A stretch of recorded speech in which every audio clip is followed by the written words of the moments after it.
In the countries where young people were allowed to vote, bad things happened. They just didn't happen because of the young people. So, are they responsible enough to vote? Which voting, by the way, doesn't decide policy. It doesn't.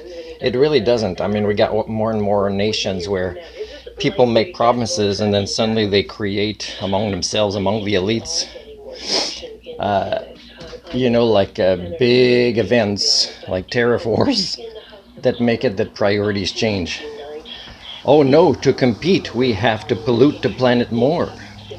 So, like it's not about the kids responsible enough for making the right decisions.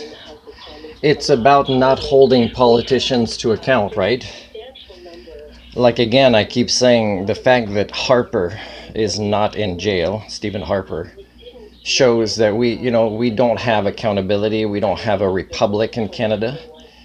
The rule of law doesn't apply here. Like if you study how, let's say, somebody that lives in poverty is victimized by people that fall under the definition of public servants or service providers, and how to take the people that harm these people in poverty to court, it would bankrupt a poor person. And legal aid, what a scam. What a scam, what they will or won't do and at what limits. It's so scammy. So when Prime Minister Trudeau said one of the great things is you can take your government to court, no. If you're one of the elites, you can.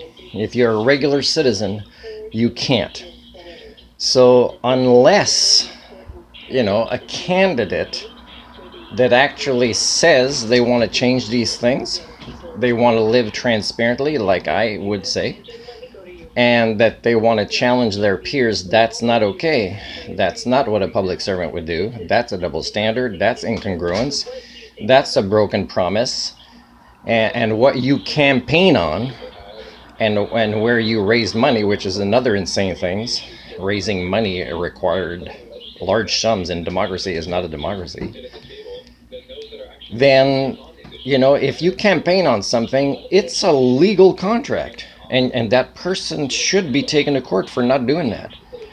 And the only way they can get away with not doing what they said is by being transparent in their decision making and making the arguments that I know I promised this, but this changed in the world since then. And that has to make sense. And if it doesn't make sense, not only should be taken to court for breaking promises related to what they were campaigning on and raising funds for and got their votes for. And again, this has nothing to do with kids. You could bring the voting age up to 25. And still you'll see politicians act this way. So that's what's got to change.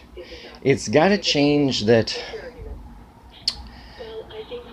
politicians can get away with stuff. If you can get away with being a liar, whether it's at the levels of Trump or the levels of, Pierre Poilievre, then, it's not okay. And don't make voting such a great privilege when there's so much corruption in it. It's like kids, oh my God, I can vote now. I'm a man, or what a great privilege. It isn't.